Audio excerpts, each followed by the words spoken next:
اموكسيسيلين المضاد الحيوي الاشهر انتشارا في المزارع. انا عايز اقول لك ان يعتبر مفيش مزرعه خاليه من المضاد الحيوي اللي اسمه اموكسي، ودايما متواجد في جميع المزارع ومنتشر جدا. انا جاي النهارده بقى باختصار اقول لك امتى تستخدم الاموكسي وامتى ما ينفعش انك تستخدمه، وكمان هقول لك ايه البدائل الاقوى اللي ممكن تحل محل الاموكسي، او البدائل اللي يعني لو ما قدرتش انك توفر اموكسي تجيب ايه مكانه. وكمان هقول لك ايه الاثار الجانبيه اللي ممكن يسببها لك الاموكسي.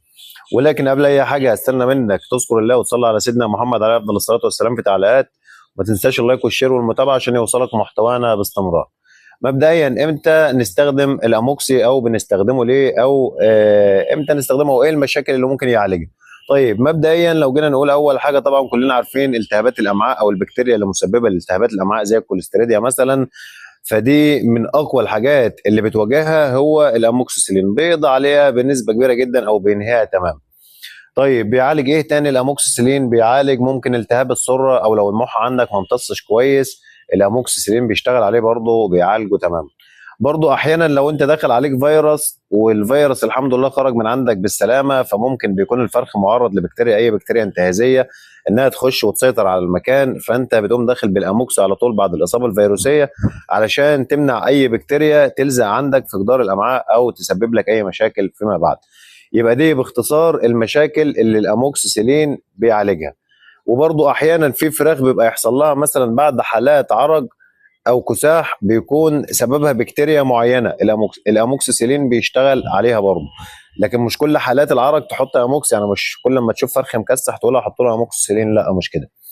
طيب يبقى ديت الحاجات اللي المضاد الحيوي اللي اسمه الاموكسيسيلين بيشتغل عليها، عشان لما تيجي تجيبه قبل كده بعد كده او تيجي تحط مضاد حيوي اللي هو الاموكسيسيلين تبقى عارف انت بتحطه عشان يعالج ايه بالظبط، وعارف ايه المشكله اللي عندك بالظبط. يعني ما تبقاش انت مثلا حد بيقول لك حط اموكسي تسمع كلامه وتحطه وخلاص، لا اعرف انت بتحطه عشان ايه وعشان يعالج ايه بالظبط. طيب امتى بقى ما نستخدمش الاموكسي؟ لان في ناس كتيره جدا اللي هي تقول لي يبقى عندهم اصابه فيروسيه وبقول له بتحط علاجات ايه، ولا ورينا الروشته بلاقي مكتوب فيها اموكسي او الاقيه عنده اموكسي في المزرعه ونازل بيه.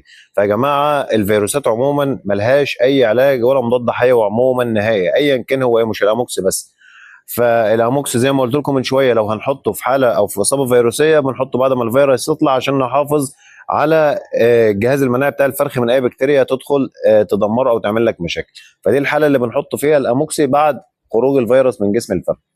طيب برضو في ناس كتيره ممكن لو قابلها اي طشمه اي تعب في العنبر ممكن يحط برضو ايه الاموكسي. غلط، ما ينفعش، لان ممكن يعمل لك مشاكل اكتر واكتر. يعني انا اكتشفت قبل كده والله في ناس او واحد عنده مايكوبلازما وبحط لها اموكسيسيلين فاللي هو بيحصل حاجات بصراحه الواحد بيستغرب ايه اللي بيحصل ده. فالاموكسيسيلين ما بينزلش لا في اي اصابات تنفسيه، لانه برضه ملوش علاقه ولا بيروح ناحيه الجهاز التنفسي عموما، او في حاجات ملوش لها تاثير، بيكون محتاج تستخدم نوع مضاد حيوي تاني يجيب معاك نتائج. طيب امتى بقى ما نستخدمش الاموكسيسيلين، او امتى نبعد عن الاموكسيسيلين، او امتى او ايه الاثار الجانبيه اللي ممكن يعني مثلا يعني ايه الاموكسيسيلين ممكن يضرك في ايه او يضر مزرعتك في ايه، او بلاش تستخدمه امتى؟ والله لو انت عندك اي مشاكل في الكليه بتاعت الفرخ او التهابات في الكليه بتاعت الفرخ، فانت الاموكسي ما ينزلش غير بتعليمات يعني صارمه ومظبوطه من طبيب مشرف، ويوجهك على الجرعه اللي هتحطها ازاي وتمشي عليه بالظبط ازاي. لان طبعا الاموكسي بيترسب او بيمتص امعاء ودم، وبينزل برضه بيفوت على الكليه والكبد وهو رايح في سكته فبيعمل لك مشاكل. فانت لو عندك مشاكل في الكليه فالكليه مش هتقدر تتصرف ولا تصرف السموم ولا الزرق، فهتبدا المشاكل تتضاعف اكتر. فرجاء يا جماعه لو انت عندك اي مشاكل كلويه يبقى بلاش تنزل بالاموكسي او تدور على بديل تاني.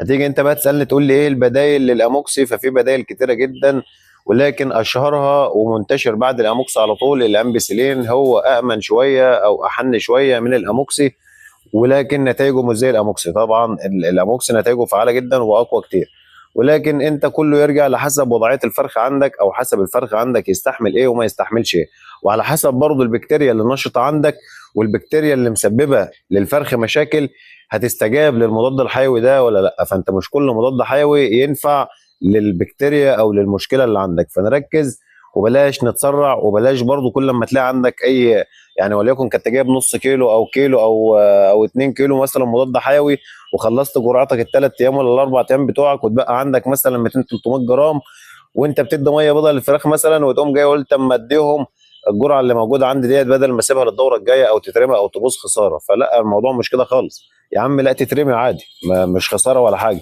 انما اللي انت هتضره بقى، او انت مش قد اللي هيحصل لفراخك لو الفرخ مثلا ما استجابش، او عمل معاك، او المضاد الحيوي ده عمل معاك نتيجه عكسيه.